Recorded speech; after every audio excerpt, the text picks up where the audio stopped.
whatever defects that are in your body.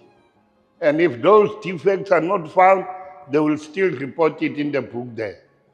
But what is happening after that, you will be registered at reception, you will be given a prison card, you will be given a prison number, not the number of another prison. You will be given here the Robben Island number.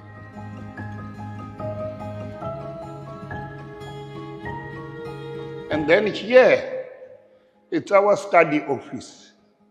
We were allowed to study at Robben Island, but we were constantly reminded by the authorities that education in prison, it's not a right, but a privilege. So therefore, whenever the head of prison wants to remove or take your studies away, he will do so without being questioned. And then here, it's a center office. All our internal communications were controlled here. And our external communication were controlled here. You're talking about communication by internal letters that we write from there. They all, before they go out, they must come here. People who were working here were the security forces, the intelligence guy, and the warder. Why? If ever anything that is incriminating against you is found in your letter or in anybody's letter, you, prisoner, you will be charged. And the possibility of a death sentence you might get through the letter that you wrote. You ever witness a death sentence? There are many who were sentenced to death from Robben Island to Pretoria. Here, it's our hospital.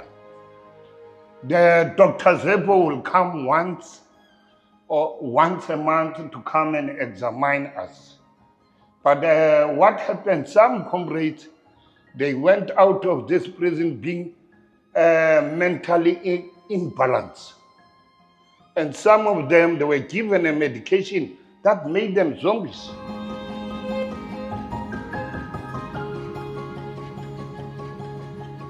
And we were all aware that this is one of the tactics of the apartheid system that is being applied to political prisoners with the purpose of demoralizing them. May you please follow me further.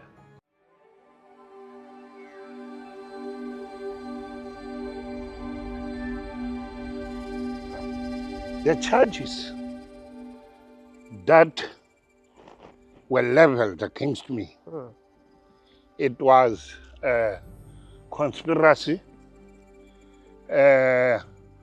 public violence, terrorism, and 2 counts of murder. How old were you when you were brought to Robben Island? Let's say when I was arrested. Yeah, when you were arrested. I was arrested at the age of 20 years. I joined the struggle at the age of 16 years. And then since I joined the struggle at that age, I've never turned back again. And up until the negotiation time. Wow. So you were kept here for 11 years? Yes. For something that you did not do?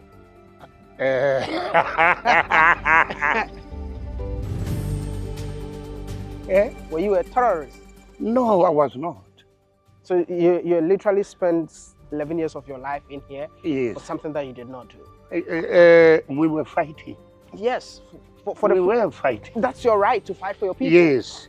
But now you remember that when they classify you, when they arrest you, they classify you as a terrorist. You see? How was the situation like when you found yourself in here? When I found myself here, I was prepared for any probabilities, death or whatever, because I knew that Why did I came to Robben Island? Because of the just cause. And being led by Oliver Tambo, I had a hope that we will be free. And indeed, Oliver Tambo pushed so much that we went to negotiations table.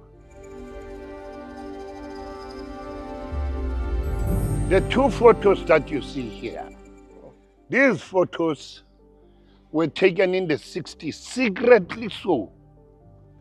These photos found their place at the United Nations. The South African government became so shocked to see these photos at the United Nations. And that was the time when the South African government was expelled from the United Nations because of its inhuman system of apartheid. How will you describe the conditions in here during apartheid? During apartheid time, the conditions here were very horrible. How horrible?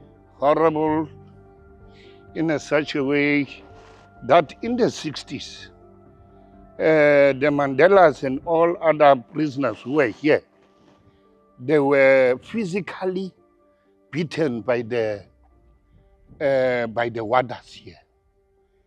There were two vicious slain Hans brothers who once beaten a comrade in the quarry there. And what they did, they dug a hole for that comrade and put that comrade in that hole up until to the neck level.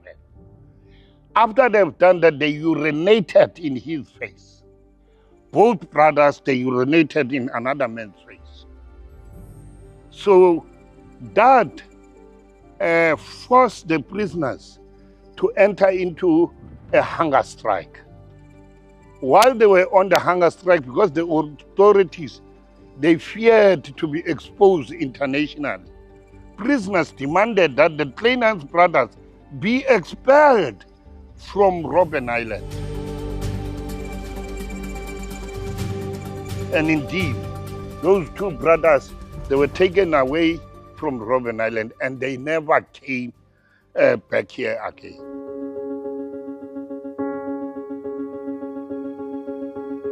Why black intellectuals remain subordinated to white intellectuals? I believe self-belief is missing in Africa. Yes. All our leaders have been defeated by the white intellectuals, hands down. Even Mandela. You cannot negotiate for your people and negotiate against your people. Do you feel like he negotiated against his people? What do we have as black people? Look at us. Look at us. What do we have? Look at the Constitution. Do you believe that there should be a constitutional reform in South Africa? Exactly. A total change of the Constitution. A total change is needed. We don't have a land. And this is your land. We don't have an economy. The economy is in the few hands up until now. Would you say that South